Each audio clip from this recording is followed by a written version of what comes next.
अस्सलाम वालेकुम वरहमतुल्लाहि वबरकातुहू। बिस्मिल्लाहिर्रहमानिर्रहीम। जब बनी इसराइल की सरजमीन पर जुल्म सितम की इंतहा हो गई, हसद, जुल्म, कत्ल व गारत गिरी, मसाकिन पर हद से ज्यादा जुल्म बढ़ने लगा, तब अल्लाह ने उनके नबी हजरत ईसा अलैहिस्सलाम को इनके लिए भेजा। तो यो अल्लाह के नबी बनी इसराइल के बड़े बड़े आलिम और मोतबर लोगों से कहने लगे, क्यों जुल्म करते हो, गरीबों का क्यों खाते हो? ऐ लोगों, हकीकत अल्लाह के नजदीक सब लोग एक बराबर है। वो सबको एक नजर से देखता है, एक जैसे हुकूक अदा करता है। अमीर व गरीब, काला गोरा, सब उसके लिए एक है। लोग हजरत ईसा का मजाक उड़ाने लगे और फिर अल्लाह के नबी अल्लाह की निशानियां जमीन पर जाहिर करने लगे। आपको मसीह इसलिए ही कहा जाता है क्योंकि मसीह का मतलब कसरत से जमीन पर सियाहत करने वाला या हाथ फेरने वाला है। क्योंकि अल्लाह ने आपके हाथ में शिफा रखी थी। आप नाबीना की आंख में हाथ फेरते तो वो देखना शुरू कर देता था। कोढ़ के मरीज जिससे पूरी दुनिया नफरत करती है, आपके मुबारक हाथ लगते ही वो ठीक हो जाता था। आप मिट्टी के परिंदे बनाकर जब फिजा में बिखेरते तो वो परिंदे जिंदा होकर उड़ने लगते थे, और जब भी आप किसी मुर्दे के ऊपर हाथ रखते थे तो अल्लाह के फजलो करम से जिंदा होकर बोलने लगता था। बनी इसराइल के लोगों ने जब ये मौजज़ात देखे तो दिन ब दिन आपकी बातें मानने लगे और आपको अल्लाह का नबी तस्लीम करने लगे। बस ये डर उस वक्त के बादशाहों और आलिमों को खाने लगा कि कहीं हमारी हुकूमत खत्म न हो जाए।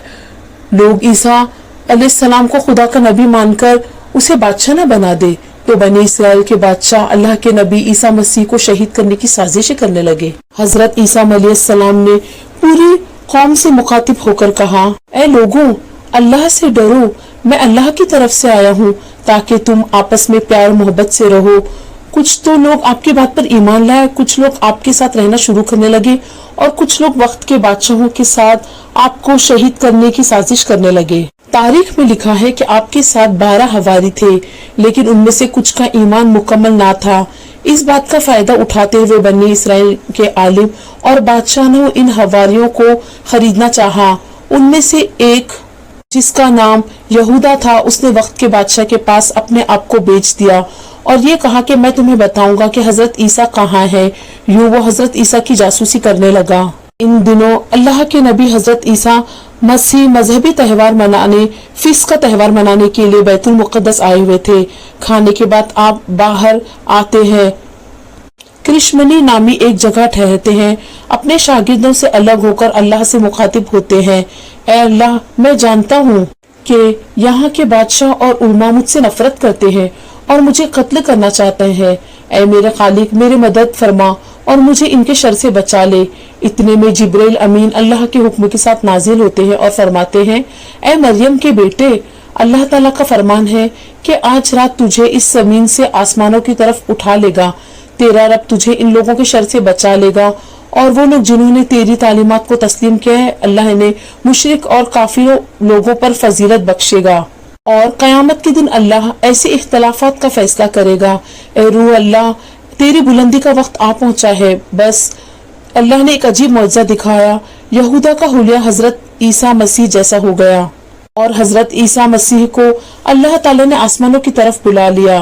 बस जैसे ही हजरत ईसा मसीह को गिरफ्तार करने के लिए बादशाह लोग वहां आए तो उस जासूस यहूदा को गिरफ्तार कर लिया, क्योंकि अल्लाह ने उसकी शबी हजरत ईसा जैसे बना दी थी और यूं अल्लाह के बनी इसराइल के सख्त दिलों पर मोहर लगा दी थी और वो फख्र से ये कहने लगे कि हमने मरियम के बेटे और हजरत ईसा मसीह को कत्ल कर दिया।